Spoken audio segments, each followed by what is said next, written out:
Welcome to California, Kaburlu.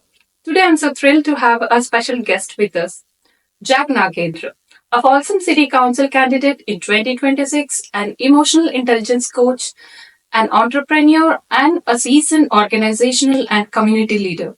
With over 35 years of leadership experience, he has dedicated his life serving the community, mentoring future leaders, and also helping people to navigate their life with empathy and vision. In today's conversation, we are going to explore his journey, leadership philosophy, and his vision for Folsom's future, all through the lens of emotional intelligence. Whether you're a community member or aspiring leader, or just curious to know how local government works, this episode is packed with insight and inspiration. Welcome to my podcast, Jack. Can you tell us a bit about your professional background and what brought you to Folsom? That's a great question, Lakshmi, and thank you for asking that question. And also, thank you for having me in this particular podcast. I'm very honored, and I think it's a great privilege to be reaching out to your audience as well. So, professionally, I'm an engineer. I graduated in 1989, so I'm dating myself now by saying 1989. I graduated with electronics and telecommunication engineering, a diploma. They used to call it diploma at that time. And since then, I've been very passionate about working in a high-tech industry. There was some bug that caught me when I was studying that high-tech is coming. This was the late 80s. And even though I had a few jobs in ISRO and BHEL, those were the companies at the time, but I didn't feel like I'm made for those type of work. I waited for almost a 6 months to find a job that is high-tech at the time. So back in the 1989, around September timeframe, I found a job that they only showed me a picture of a product and said, this is the high tech. And I asked them, what is this product? They said, it's called programmable logic controllers. And this product is programmable. That way we can automate any process in the industry and we can eliminate jobs. Okay. Right? I'm like, wow. So this is great because one, we're talking about highly populated country, and then we're talking about eliminating the job. So there itself, I can see a challenge for selling it. And then I asked, what's my role? And they said, you're going to be selling this product. So even great that I'm going to be selling a product, which I'm very passionate about high tech, but also selling a product to an industry where I'm going to say, hey, this will do the automation. However, it can eliminate some jobs. So that was the context how I started my career. I spent almost 3 years selling. It's called a system sale. So pretty much I have to learn how the process works. I work in the industries, predominantly in machine tool industries, where the special purpose machines were built for manufacturing processes and so on. After spending almost 3 years working as a sales engineer, then I thought maybe it's a good idea to do some programming work. And that's when I changed my job to programmer. So I started learning programming of the same product that I was selling. So that way, I'm talking to the customers and I'm trying to understand what their issues are, what the problems that they're facing, whether the problems could be in terms of productivity, quality, and that I thought I could program this better to make it work. And I spent almost 2 years trying to program these programmable logic controllers. And I did a lot of work in the machine tool industry, especially there used to be a company called Myco in India, and they were spark plug manufacturers and also diesel engine manufacturers. So I did a lot of work for the parts manufacturing facilities over there. After spending 5 years in sales and also engineering and software, there was an idea came that something I should do on my own because now that I know everything that works in this industry, so I moved over to as an entrepreneur. I started an engineering firm company back in 1994, and I built this company for over a period of 5 to 6 years, all the way to 1999. So through this company, I had hired engineers and also I had contracts working with General Electric of the US. That was where I had a collaboration with. And we sold the first products of General Electric in India. Okay, great.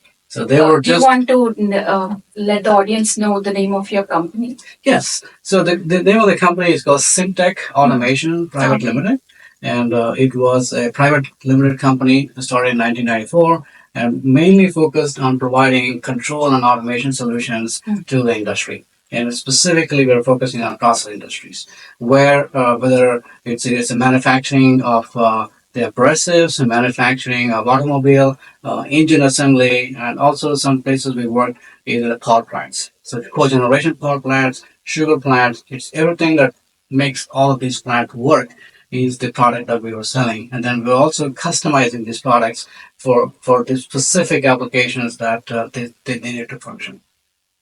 So a lot of work was done, and then I visited the U.S. in 1996, and at that time I was looking for business partners who can invest in my startup. And fortunately, I was able to find one gentleman named is Ranjit Singh. So he used to run a company called Diversified Engineering in Richmond, Virginia. And so I came here, I talked to them, and they were very impressed with my capabilities, also what we were doing in India at that time, because these are all new technologies and very brand new, and it's not been installed in India, and everybody was scared about anything that's coming up new. And so this Mr. Ranjit Singh was able to invest in my company. Then I also gave him a 10% of my shares, and we ran this company together. And around 1998, unfortunately, the recession that hit the Indian industry, and then everything was going south at that point in time. So my business partner and I, we had to make a decision about what to do at that situation, right? And so we finally ended up doing what is called as a sale, and it is called asset sale. So we had one of our vendors, and so he was interested in our assets. So we sold our assets, and also we sold our clients to our vendors, and then we closed down this particular business. So during that time, my business partner was still running his company in the Richmond, Virginia, and he asked me and said, "Can you come and join my company here now that we closed that business in India?" At that time, that's what made me to come to the U.S. This was back in 2000 and February 14th. I make a joke that it is the Valentine's Day. I also make a joke that I left one Valentine and got another Valentine in terms of the two countries that we love each other further. So I'm in the U.S. since 2000, February 14th, and I just completed 25 years being in this country last month. Yes, last month. And as soon as I came here, I worked with my business partner in helping build a company that he wanted to build. And I joined a company called CodeX, CODEX, and we were into the water and wastewater industry, supplying the controls and automation and the solutions for the water and wastewater industry. Then after a few years, I moved. I wanted to do more work in engineering and consulting work, and the not the IT consulting, but engineering consulting, where I joined a company called CH2M Hill, and that was in Virginia since 2001 through 2003. I worked there, and I worked on a project for the Fairfax County wastewater treatment plant. So I did a lot of work in programming and assisting the process of treating the wastewater into a water that can be let into the rivers. So it's a whole process. I did programming, and I spent 2 years on the plant and working in this particular wastewater treatment plant. And then we decided to move to California. So 2003 is when we moved from Virginia to California. I joined a startup in Vacaville. So again, in the same field of automation, and I joined them as in sales. I did some sales, and then as I started selling more programs and projects, and the company said, "Well, we don't have anybody to manage it, so can you manage that?" So then I became project manager, and I got my PMP certification at that time, and then started to do more on program management for the particular client. I worked 5 years focusing on water industry. The client I worked on was the Placer County Water Agency. I did a lot of design work and installations for all of their entire water facilities and water systems across Northern California. After that, I was having a difficulty with the 2008 recession that was happening in the US with the mortgage crisis. People are losing jobs. Then I was also let go in 2008, and I found another job in 2009. And then that job was primarily I was letting other people go. Oh. So it was so ironic that I spent almost a year from 2008, 2009 to 2010. It wasn't really feeling good that I'm responsible for finding people and they have families and they have no other hope. And I decided to do something where I don't get fired nor I need to fire anybody, right? So then the only one question that came to my answer came to my mind was that become a consultant. That's right? Nice. If you're a consultant, right, then you don't have any employee to fire, and you don't have nobody can fire you unless you don't do the work. That's I became a consultant, and then I started to work with the California Department of Water Resources as a consultant. I was a senior controls engineering consultant. I worked there for a year and a half, almost 2 years. And then later on, there was an opportunity for me to join them directly as a senior engineer in 2012. I joined them, and now I'm still there working for the California Department of Water Resources. So currently, I'm the principal engineer, and I have a team of IT professionals as well as engineers, anywhere from 65 to 70. Plus, I have a huge consulting support to manage the state of California's water system. Anything related to technology, that's what I'm responsible for. So I've been in the leadership role for more than 30 years now in my professional career. And I want to bring all of these experiences into public service. I want to bring all of these experiences into running for a public office. And that's why I want to run for this public office here. Okay, that's an inspiring background. And why Folsom? Why Folsom? When we moved to California back in 2003, our son was almost 10 years old, and we wanted to look for a school system that is best for him. And, sitting in, okay, this is 2003, there are not much of technology and research was available. Based on the information that I had, I found that the city of Davis had the best school system at that time. And we looked at all their API scores and the ratings, and we decided that we will make our home in city of Davis. And we moved to Davis, and that's where our son started his third grade. And then he graduated from the high school in 2013. And we lived there in Davis. And then later on, as our son moved to the college, we wanted to get closer to our work because our workplace was in Sacramento. Oh. And then we moved to Sacramento so that our commute could be in a short distance. So that's when in 2013 we moved to Sacramento. It's a county development, but spending a year or two there, so it was a brand new community that were just building up, and we were not very pleased with what was going on in the community, how the community was shaping, and also as a family, we had to think about alternatives. And I started to look for homes in different locations.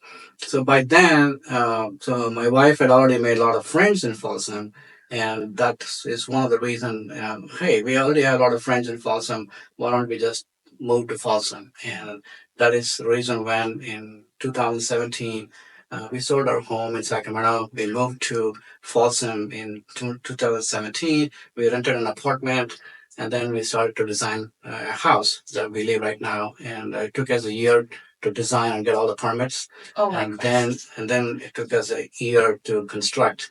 And we moved into this house in 2019 June. So now pretty much we have moved from Davis to Sacramento to Folsom, and we have no intention to move further east. So this is the eastest most that we can come, and that's how we came to Folsom. Now the personal preferences and family desires of being in Folsom is one part of the story. But also I look at Folsom as a very vibrant community, and also it is very diverse in itself. Yes. And most importantly, we all fell in love with the trails. My wife and I were the marathon runners. So we did a lot of running, half marathons, full marathons, and we were always looking for a place where I can get out of my house and then catch a trail. So then, we can start running on the trail. And this is exactly the place we found in Folsom, where there is a trail comes through our community, so that we don't have to drive to one place to catch the trail for our runs and so on. So that also made us. It's a beautiful community, lots of potential for growth, and at the same time, it is highly vibrant and people are nice, and that's what actually made us to come to Folsom in the first place. Okay, nice. And what inspired you to run for city council and why now? For me, serving others is a calling, right? So I've been serving people and helping people for more than 30 years. And I can go back in my, if I look, like when I was 10 years old, how I was in my school, how I was in my college, and everything I can tie it back to something which is I've always helped people. I've always stepped up to the job. I always looked into, what can I do when other people are not doing it. So I'll give you one example. This was back in 1988 when I was in my college. There used to be something called educational tour. That every university used to have educational tour where the students will go on a 30, 45 days of tour, go to different places, they learn, they come back and all that. We were very, very excited for the tour in my second year. And then when the second year came, we were told that the tour is canceled that year. And my question is, why? They said there is nobody who wants to take responsibility when it comes to the professors because they were taking the lead. They were the ones who were organizing it. And they said, there's no one is here who can take the lead. And that's why they're canceling. Guess what? I raised my hand and said, I will take the responsibility of organizing, planning this tour. And I will take the kids. I say kids because we were all 17, 18 years old at the time. And I had to convince my principal and said, only condition he said is as long as you can convince another professor to come with you, I will approve it. So I had to convince one of my professors who was like good best friend, so that his name is Pratap, and he agreed to come with me, and I became the tour secretary. And I planned the tour. I went to Chennai or Madras, we call, but at that time I planned all the route, where we're going, where we're staying, and also I found this called the Indian Railways tickets, how to for these purposes. And I took all these students on a 35-day, and I was the leader for that particular tour. So you managed all the kids for 35 days? 35 days. Oh, wow. 35 days. And so ever since, that's exactly what I've done. And, when I see a vacuum or when I see a gap in leadership, I always raise my hand. And something very similar happened, back in 2008, 2009. I was living in Davis, and then we were called into a meeting by one of the Indian Association in Davis, and we all went, and I started to listen what they want to say. Few people showed up, and they said, "We're shutting it down because there's nobody who wants to run the Indian Association of Davis." It is very unfortunate because the association, I believe, started in 1982. It was a long-running association in Davis, and again, I raised my hand. I will run this. Right? So it's all about stepping up and finding this gap where nobody wants to do it, and then making the difference as being part of my life. And this is one of the examples. There are thousands of examples like that in my professional career. But as I go into the community and serving others, and also I believe that uplifting others is the greatest thing that anyone can do. Right? A lot of times we feel that when we try to help others, then nothing happens to us. But I think it is. I disagree with that idea. When we uplift others, naturally we uplift ourselves. So true. That is exactly what happens. Now, coming back to your original question of what is inspiring me to run for office, if you ask any person who is running for election, and in fact there was a recent study, and they found that there are three reasons people said that they're running for election or public office. The first reason was representation. Someone said, hey, I'm an LGBT person, there's not enough representation. Someone said, I'm Black American, there's not enough representation. Someone said, I'm Indian from Asia, there's not enough representation in the council or the assembly or whatever. So it's all about that representation piece. The second, the response that came back was a cause. There are people who are very, very passionate about a cause. Somebody, for example, passionate about environment because they're environmental activists. They want to make sure that the policies and the laws that are enacted in the future are environmentally friendly. Some people are very passionate about kids, and some people are passionate about mental health, for example, right? There's always this cause that comes into the picture. And finally, the third top reason, so they talked about is that someone said, no, I have very unique skills. And said, these are the skills that are extremely critical to be successful in this position of power, right? Right. And this is what I've studied, and this is what I know. And I try to apply this. Does this really matters to me? Does this really applies to me? All of the three, or any one of the three? And I'm very happy to say that I check all the three boxes. Oh wow! Right. Right. So living in Folsom, we are I come from a minority background, so we are less than 10% population in the city of Folsom that we live in. And when it comes to representation, I think from the minority side, we need definitely a representation on the city council.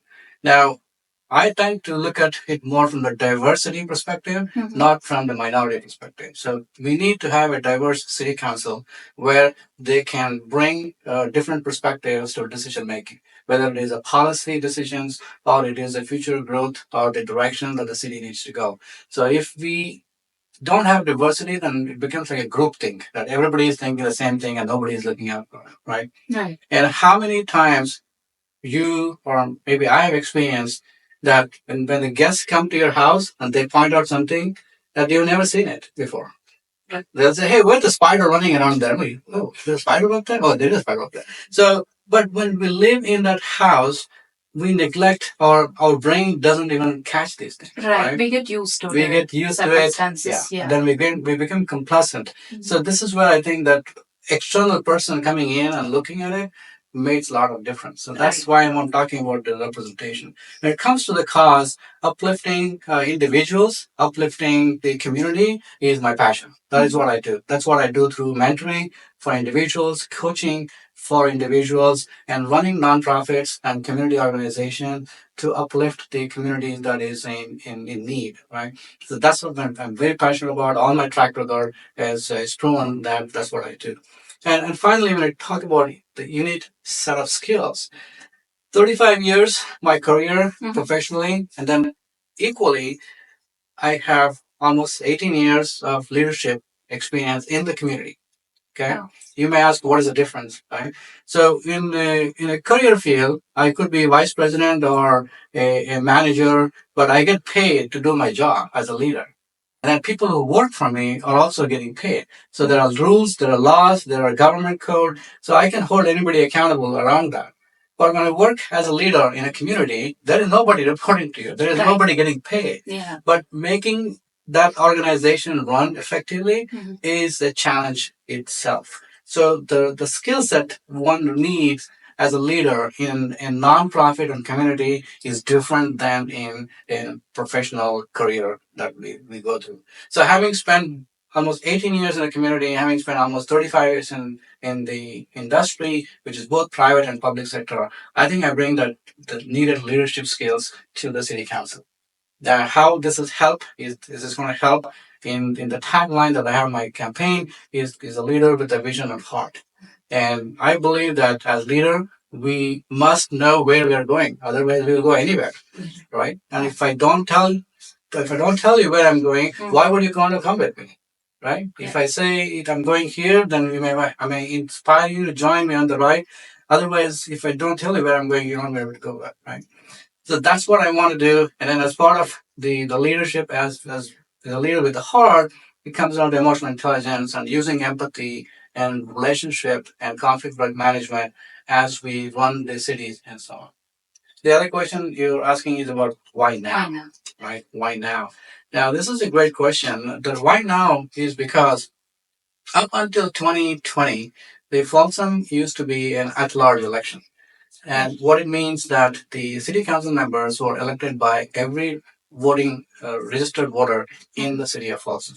So in 2022, that got changed. Okay. It got changed in a way that the Folsom city became 5 independent districts.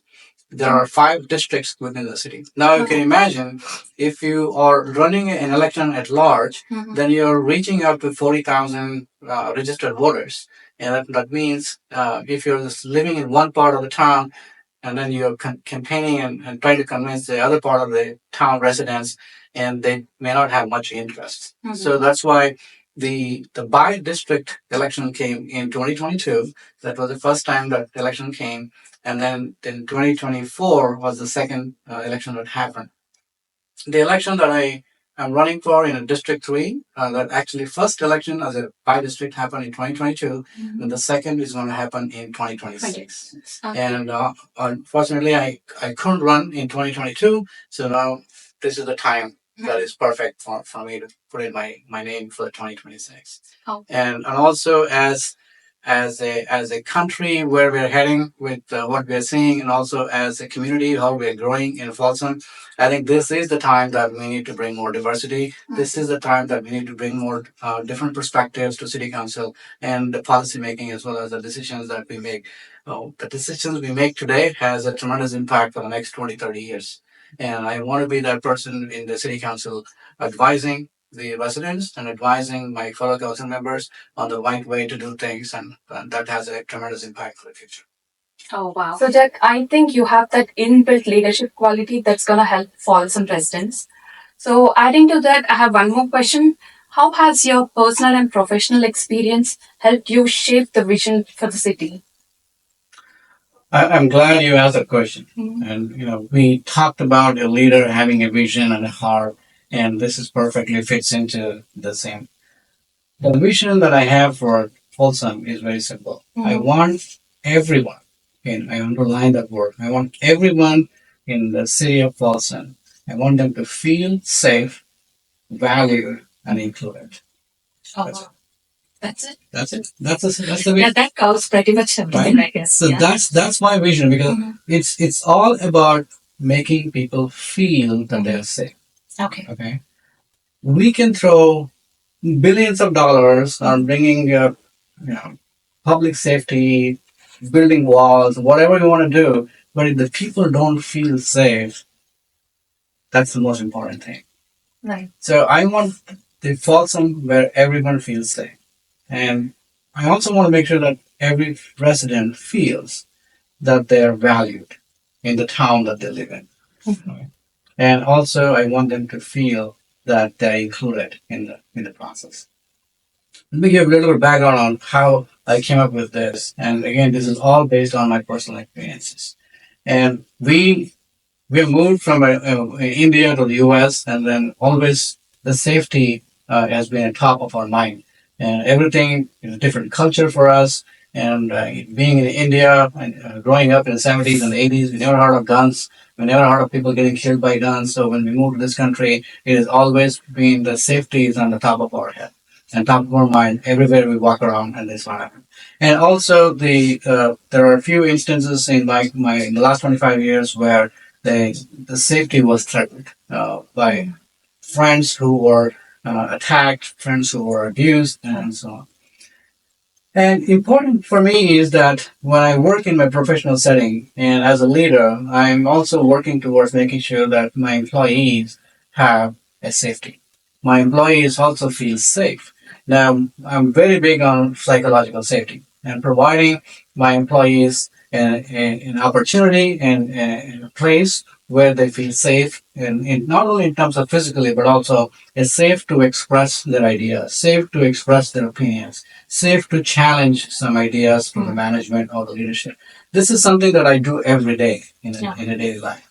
And so I'm just trying to take that into the community as well. Now, as I been in the community running organizations, I ran Indian Association of Davis for 3 years as a president.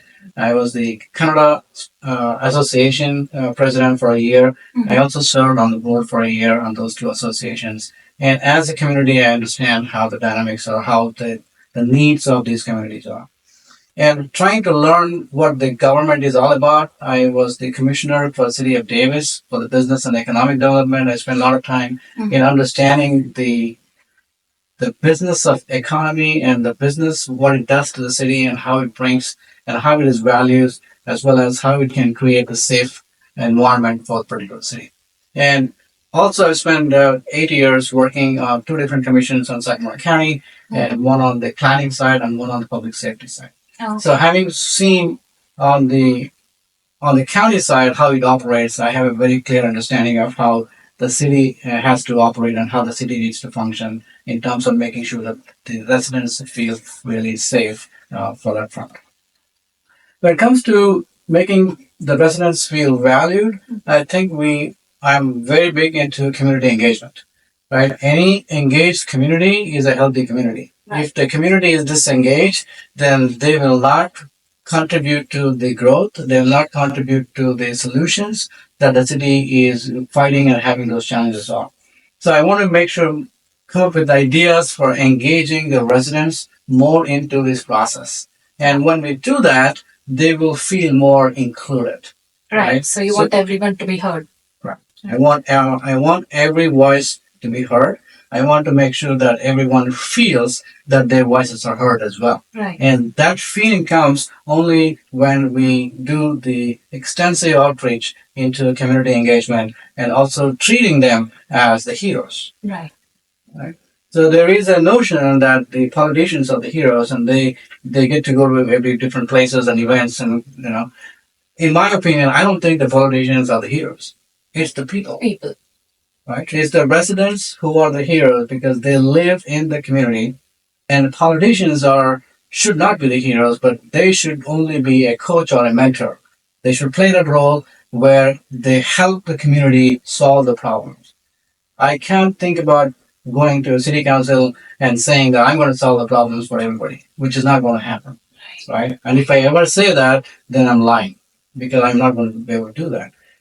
But I want to make sure that when people feel safe and they are valued and they're included, that's when this city is going to be really healthy.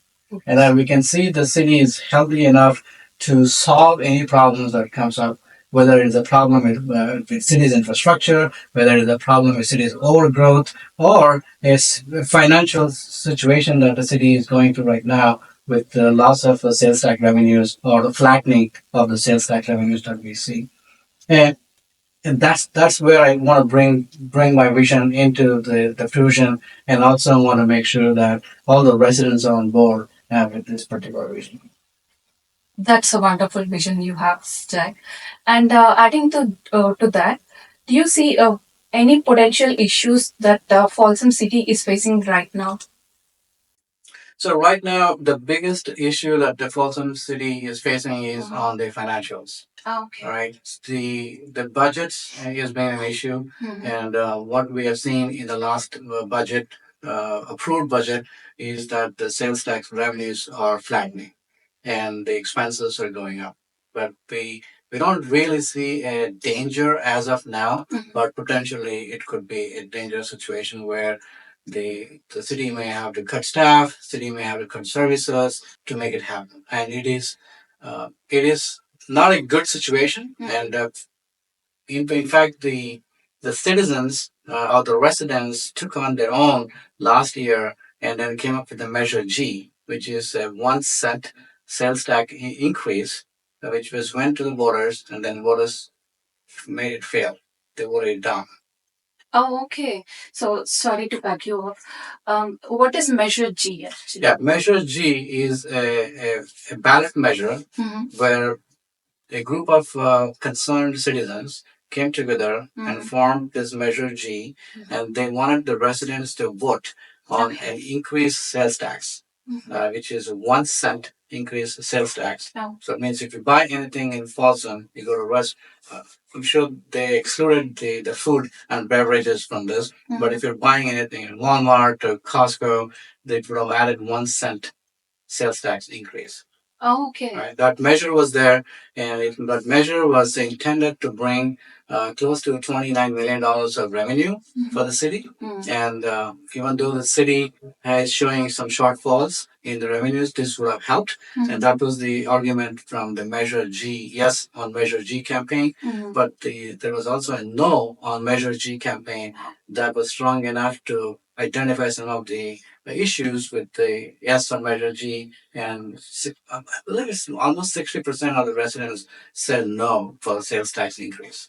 And Okay. this, in my personal opinion, this clearly shows that the residents are not engaged and they don't feel included with this problem solution. Okay. So they think that raising sales tax is not the solution.